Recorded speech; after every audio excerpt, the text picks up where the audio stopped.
Ini kata berbahagia, ternyata bahagia di sini itu bukan karena keadaan atau karena situasi.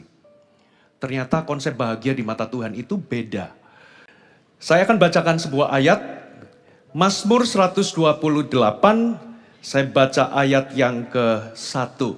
Ini pesan Tuhan buat, berbahagialah setiap orang yang takut akan Tuhan, yang hidup menurut jalan yang ditunjukkannya.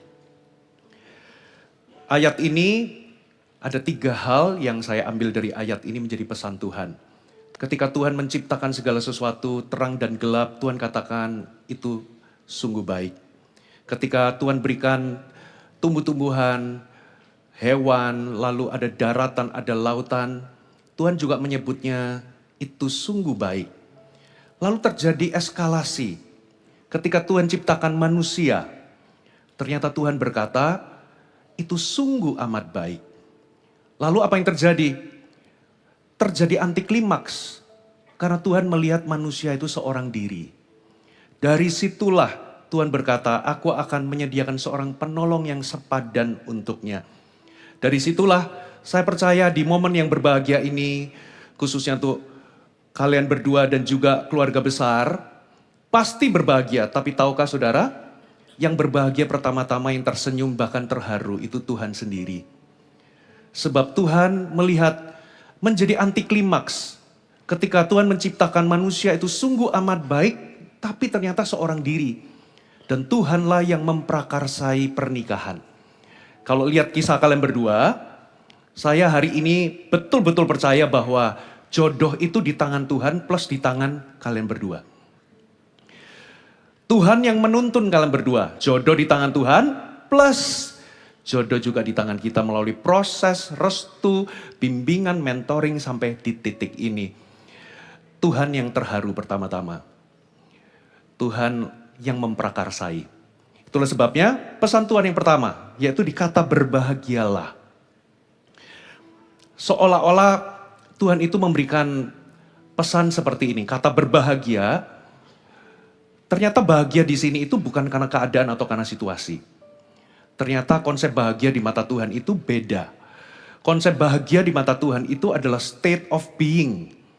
Dengan kita itu menjadi atau kita memiliki kualitas karakter tertentu, baru bahagia. Tapi kalau konsep dunia, itu akan menjadi jerat. Justru ujungnya nggak bahagia. Contoh, bagi yang jomblo, dia akan merasa aku baru bahagia kalau aku ketemu jodoh. Setelah punya jodoh, gitu ya, aku baru bahagia kalau aku punya anak.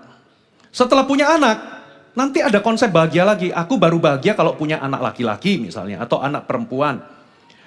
Lalu misalnya kalau katakanlah pasangan itu belum punya rumah sendiri. Aku baru bahagia kalau aku nggak ngontrak, aku punya rumah sendiri. Selalu akan punya definisi yang seperti usaha menjaring angin.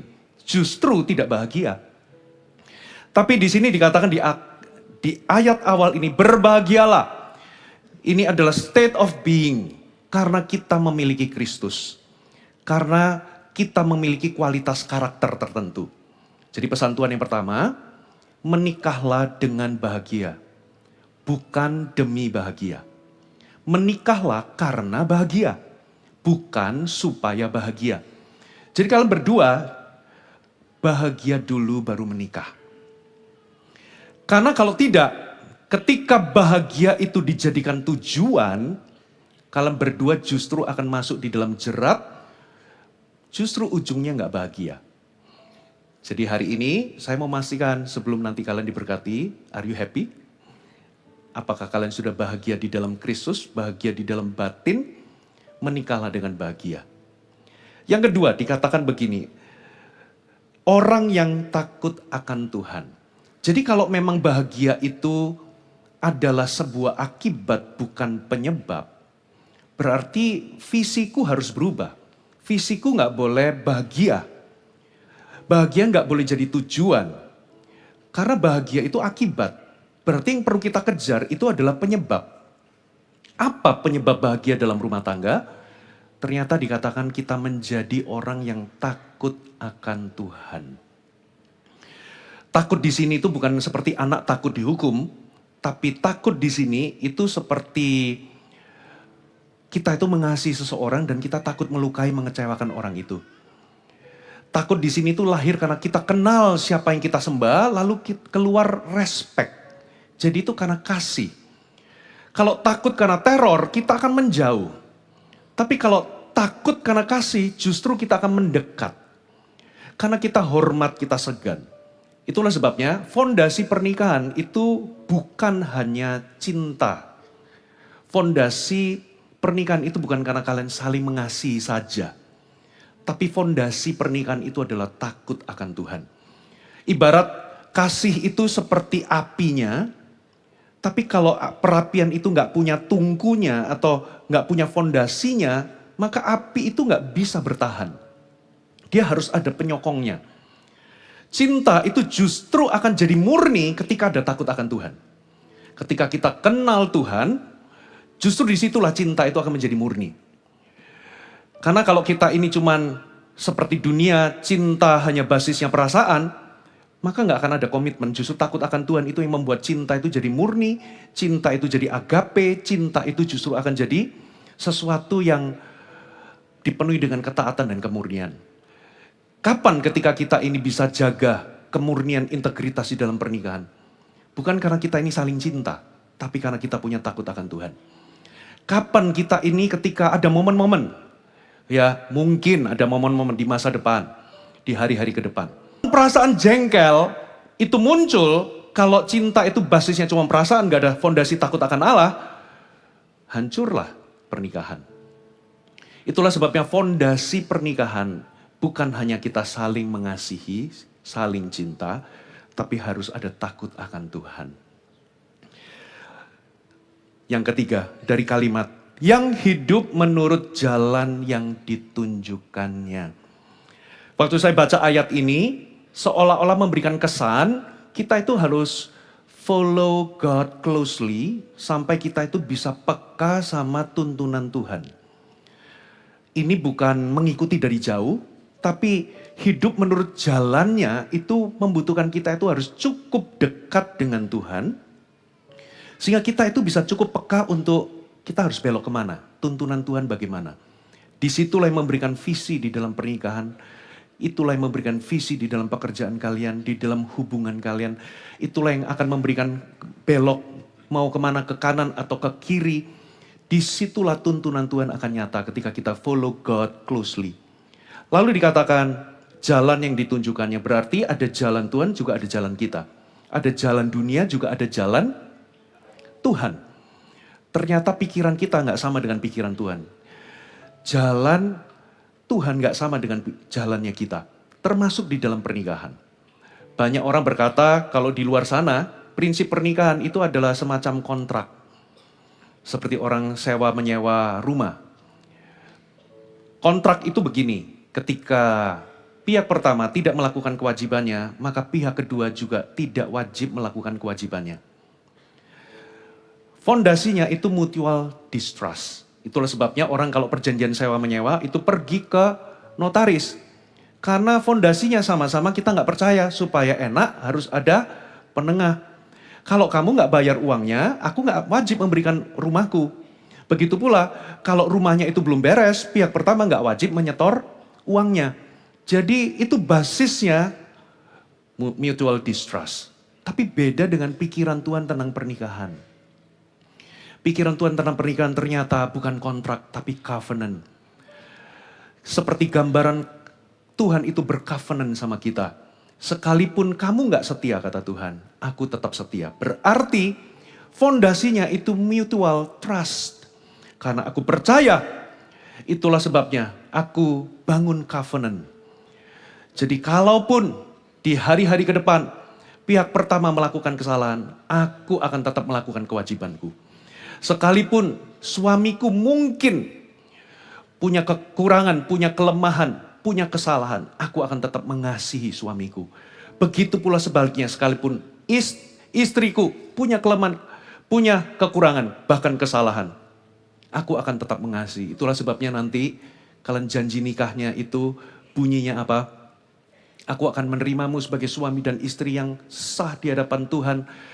di dalam segala keadaan, berkelimpahan kekurangan, sehat maupun sakit, bahkan mungkin di masa depan gemuk atau kurus, punya rambut atau nggak punya rambut lagi, giginya mungkin lengkap atau nggak lengkap, di dalam segala keadaan, suka maupun duka. Itulah janji nikah, karena itu covenant. Dan itu nggak bisa dihancurkan sampai mau memisahkan. Itu prinsip dunia. Dan yang terakhir, prinsip dunia selalu berkata begini, kalau kamu ketemu jodoh, pasti 100% pasti bahagia. Belum tentu. Karena dunia itu memberhalakan kecocokan. Sementara Alkitab, itu justru kita ini harus mengusahakan persatuan.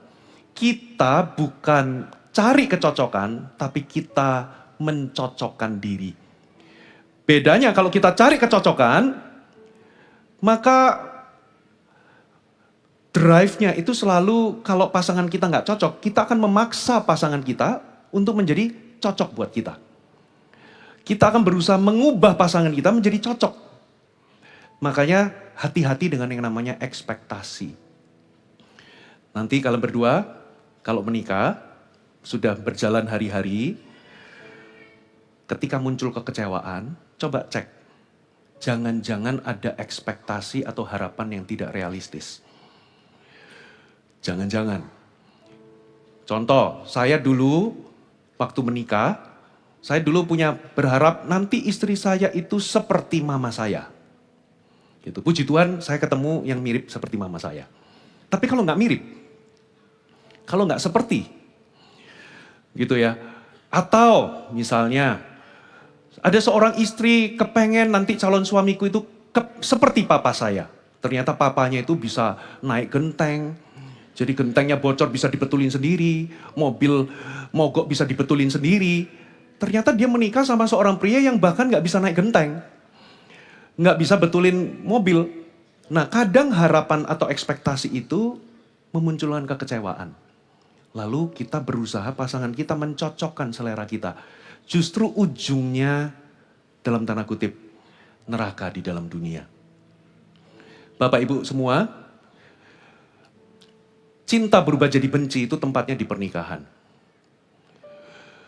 Wedding ring bisa jadi suffering itu juga tempatnya di pernikahan. Foto pre-wedding menjadi foto visum itu tempatnya juga di pernikahan. Lovely bird itu berubah jadi angry bird itu tempatnya juga di pernikahan. Ya, bulan madu jadi bulan-bulanan itu tempatnya juga di pernikahan. Jadi bagi yang jomblo, kalau Anda mau merasakan surga atau neraka, menikahlah. Entah Anda akan merasakan surga atau neraka, itu tempatnya di pernikahan. Kapan pernikahan berubah menjadi neraka? Yaitu ketika kalian memaksakan atau berusaha mengubah pasangan menjadi cocok buat seleramu. Sementara pikiran Tuhan itu beda. Ternyata kitalah yang mencocokkan diri. Kitalah yang beradaptasi. Konflik itu harusnya menuntun kepada adaptasi. Adaptasi itu, definisi adaptasi itu adalah perubahan dimulai dari diri sendiri.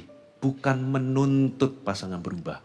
Once itu menjadi tuntutan, disitulah surga, Taman Eden bisa menjadi taman yang tandus. Hati-hati dengan ekspektasi. Loh Pastor Fuji, apakah saya nggak boleh punya ekspektasi? Boleh. Ya, bedanya permintaan dengan tuntutan adalah permintaan. Ketika pasanganmu tidak menunjukkan perubahan apapun, terimalah pasanganmu apa adanya. Lengkap kepribadiannya, kecenderungannya. Orang bisa berubah mungkin secara situasional di luar di tempat kerja karena tuntutan kerja. Tapi begitu kembali ke rumah, manusia itu akan jadi apa adanya. Kepribadian dasarnya itu akan kelihatan di rumah. Kepribadian itu harus di-embrace, jangan berusaha mengubah. Amin. Saya kasih konklusi, ini rangkuman pesan Tuhan bagi kalian berdua. Menikahlah dengan bahagia. Menikahlah karena kalian sudah bahagia. Yang kedua, bangun fondasi takut akan Tuhan. Karena itu fondasi yang membuat cinta kalian tetap murni. Dan yang terakhir, hiduplah, follow closely. Hiduplah dekat dengan Tuhan sampai kalian bisa hidup menurut jalan yang Tuhan tunjukkan. Haleluya. Ini doa saya. Tuhan memberkati pernikahan kalian berdua. Tuhan memberkati.